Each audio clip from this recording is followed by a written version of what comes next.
ঢাকায় নিযুক্ত মার্কিন রাষ্ট্রদূত ড্যান ডব্লিউ মজিনা বিভিন্ন ক্ষেত্রে সফল বাংলাদেশিদের দেশের উন্নয়নে ভূমিকা রাখার পরামর্শ দিয়েছেন। টেক্সাসের অস্টিন শহরে প্রবাসী বাংলাদেশি কমিউনিটির সাথে মতবিনিময়কালে এই পরামর্শ দেন তিনি। টেক্সাস থেকে ডক্টর রবিউল ইসলামের পাঠানো তথ্য ও ছবি নিয়ে হাসান বাইজিদের ডেস্ক রিপোর্ট। যুক্তরাষ্ট্রে প্রবাসী বাংলাদেশিদের সাথে শুভেচ্ছা বিনিময়ের ধারাবাহিকতায় সম্প্রতি টেক্সাসে যান ড্যান মজেনা। এই রাজ্যের মূল শহর অস্টিনের নয়নাভিরাম লেক ট্রাভিসের পারে তার সাথে খোলামেলা আলোচনায় মেতে ওঠেন স্থানীয় বাংলাদেশিরা। বিভিন্ন ক্ষেত্রে সফল বাংলাদেশিরা সেখানে উপস্থিত হন। মার্কিন কূটনীতিক তার মেয়াদকালে বাংলাদেশের সাথে যুক্তরাষ্ট্রের সম্পর্কের কয়েকটি মাইলফলক চিহ্নিত করেন। Bangladesh and America signed an open skies agreement. This is big deal because this will enable, this is another step toward enabling Bangladesh Biman to have direct flights to New York.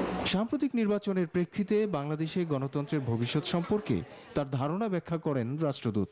Well, America has spoken very clearly to the democratic process in Bangladesh and underscoring the importance that all parties avoid violence, especially against minorities, and calling on the government to provide the opposition political space and calling on the opposition to use such space responsibly and peacefully.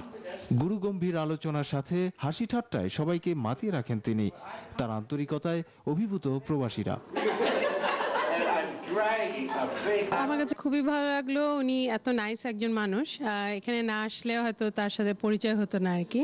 তো উনি অনেক কোয়েশ্চেনের answer ঠিকভাবে দিয়েছেন এবং he has a sense of humour too. ওনার যেটা পরিকল্পনা যেটা আমরা শুনলাম, এটা লং সুদূর প্রসারী সম্পর্ক করা। আমি এন্টারপ্রেনার হিসাবে এই উদ্যোগটাকে খুবই ভালো চোখে দেখি এবং ওনার সাথে এসেছিলেন স্টেট ডিপার্টমেন্টের মিস্টার এরিক এবং উনিও এই কাজে আমাদের সহযোগিতা করবে এটা বললেন। বাংলাদেশের উন্নয়নে অনাবাসী নাগরিকদের ভূমিকার উপর জোর দেন মার্কিন রাষ্ট্রদূত। অনেকের লিখিত প্রশ্নের উত্তর দেন তিনি। Hasan Baizid, NTV international desk.